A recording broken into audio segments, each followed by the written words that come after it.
Bismillahirrahmanirrahim. Alhamdulillahi wa kafa. Wassalatu wassalamu ala ibadihi alladhina istafa wa ala alihi wa ashabihi wa man tabi'ahu ila yaumil wafa. Amma ba'd. Sekitar belasan tahun yang lalu, sebuah riset yang diadakan oleh Universitas Washington. Dalam riset ini menemukan sebuah gelombang besar yang berada di kedalaman ribuan meter dari permukaan laut. Tinggi gelombang ini diperkirakan sekitar 300 meter, kurang lebih. Bahkan di tempat tertentu, di tempat lain, tingginya bisa mencapai ribuan kaki. Dan gelombang ini disebut dengan internal wave. Jika selama ini kita mengetahui dan menyaksikan di permukaan laut ada ombak, ternyata selama ini juga di bawah laut, di bawah kedalaman ribuan meter dari ombak permukaan ini, ternyata terdapat ombak yang lebih besar. Bahkan lebih besar dari ombak tsunami yang kita saksikan di permukaan laut. Di tengah riset tentang internal wave yang berada di kedalaman ribuan meter dari permukaan laut, para peneliti menyaksikan terjadinya perubahan pada sifat dan warna cahaya matahari ketika masuk ke dalam laut. Semakin dalam cahaya matahari masuk ke dalam laut, maka semakin gelap juga warna cahaya matahari itu.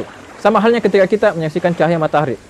Jika semakin menuju ke kegelapan malam, maka semakin berubah juga sifat cahaya tersebut. Semakin gelap juga cahaya matahari tersebut. Jadi para peneliti menemukan adanya 7 sifat atau 7 warna pada matahari yang telah mengalami pemudaran atau penggelapan ketika di bawah permukaan laut. Dan masing-masing sifat cahaya ini berbeda sesuai dengan tingkat kedalaman cahaya tersebut di bawah laut. Dan jika kita memakai kaos tangan yang mana terdiri dari warna merah, warna orange, kuning, hijau, nila, violet, dan biru, maka pada kedalaman 20 meter lebih, cahaya merah atau warna merah akan hilang dan terserap oleh kegelapan. Dan seandainya penyelam terluka pada kedalaman 25 meter dan ia ingin melihat darah tersebut, maka ia akan hanya melihat warna hitam karena tidak ada cahaya warna merah pada kedalaman tersebut. Sementara cahaya warna orange juga akan terserap pada kedalaman sekitar 300 atau 30 meter. Dan pada kedalaman sekitar 50 meter, warna kuning dan warna hijau akan terserap. Dan pada kedalaman sekitar 125 meter, warna violet dan warna ungu akan terserap juga hingga kedalaman sekitar 200 meter. Dan setelah 200 meter, maka tidak akan terlihat lagi warna apapun, disebabkan karena kegelapan yang bertambah pekat dan bertambah gelap. Subhanallah, maha suci Allah Subhanahu wa taala. Di waktu mereka para peneliti terheran-heran dengan fenomena gelombang bawah laut ini dan fenomena kegelapan yang berlapis-lapis di bawah laut ini, yang mana baru ditemukan sekitar akhir-akhir dekade abad ini.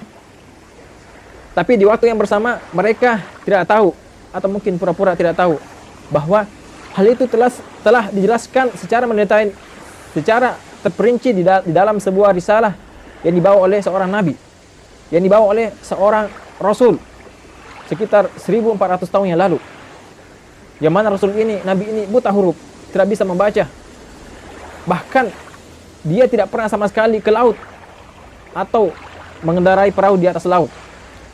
Tapi risalah yang dia bawa, yang tidak lain adalah Al-Quranul Karim, menjelaskan secara mendetail dalam surah An-Nur ayat ke-40 yang berbunyi, "Au kazulumatin fi bahril lujji, yaghshahu mawjum min fawqih sahab." Dalam potongan ayat ini, Allah Subhanahu wa taala menyebutkan 2 kali kata mauj yang berarti ombak. Ombak pertama adalah ombak atau gelombang yang berada di bawah laut. Dan ombak yang kedua adalah ombak yang berada di permukaan yang biasa kita lihat di permukaan laut. Apa buktinya bahwa ombak pertama adalah ombak yang berada di bawah laut? Subhanallah, maha suci Allah Subhanahu wa taala. Allah telah menjelaskan keberadaan ombak atau gelombang bawah laut ini dengan kalimat atau kata yang sangat singkat namun sangat padat dan ilmiah, yaitu pada kalimat sebelumnya, fi bahril lujji, yaitu laut yang dalam. Jadi ombak yang pertama ini berada di bawah laut yang dalam. Baik, jika ombak pertama ini ada di bawah laut, terus di kedalaman manakah ombak posisi ini terdapat? Karena kedalaman laut itu bermacam-macam. Jawabannya adalah Allah Subhanahu wa taala menyebutkan letak ombak pertama ini dengan menyebut kata au kazulumat, yaitu kegelapan di awal kata ayat ini, supaya kita tahu bahwa ombak ini berada di dalam laut yang benar-benar gelap, yang sama sekali tidak terdapat cahaya di dalamnya.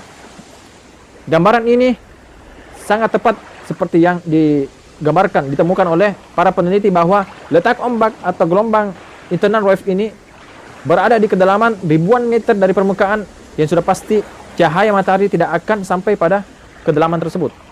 Kondisi kegelapan ini Allah gambarkan dalam firman-Nya di surah An-Nur ayat 40 tadi, yang berbunyi idza akhraja yadahu lam yakada yaraha. Artinya jika seseorang mengeluarkan tangannya dalam kegelapan bawah laut ini, maka ia tidak bisa sama sekali melihat tangannya, disebabkan karena kegelapan bawah laut itu. Begitu juga potongan kalimat ayat zulumatum ba'duha fawqa ba'd, yang artinya kegelapan yang bertindih-tindih, berlapis-lapis. Lewat kalimat yang sangat singkat ini namun sangat padat dan ilmiah, Allah Subhanahu wa taala kembali menjelaskan bahwa di bawah permukaan, ombak permukaan yang sering kita lihat ini, ternyata terdapat kegelapan yang berlapis-lapis. Sangat persis yang ditemukan para peneliti bahwa sifat cahaya matahari akan mengalami pemudaran atau penggelapan di bawah permukaan laut, dan masing-masing sifat cahaya itu berbeda sesuai dengan tingkat kedalamannya. Wa man lam yaj'alillahu nuran fama lahu min nur. Dan barang siapa yang tidak diberi cahaya petunjuk oleh Allah Subhanahu wa taala, maka tiadalah dia mempunyai cahaya sama sekali. Pada akhirnya Allah Subhanahu wa taala menganalogikan amalan orang kafir seperti kegelapan. Dan di ayat sebelumnya, yaitu ayat 39 di surah An-Nur ini, Allah Subhanahu wa taala menganalogikan amalan orang kafir layaknya fata morgana, di mana kegelapan dan fata morgana ini sama sekali tidak mendatangkan manfaat, bahkan justru menipu seseorang. Seperti halnya amalan orang kafir di sisi Allah Subhanahu wa taala. Karena tanpa hidayah dari Allah Subhanahu wa taala, tanpa hidayah Islam, kehidupan mereka layaknya kegelapan di bawah laut. Maka dari itu, kita disuruh berdoa agar senantiasa hidup dan mati di atas hidayah dan petunjuk Allah Subhanahu wa taala. Allahumma hdina fiman hadait. Aqulu qouli hadza astaghfirullah li wa lakum. Assalamualaikum warahmatullahi wabarakatuh.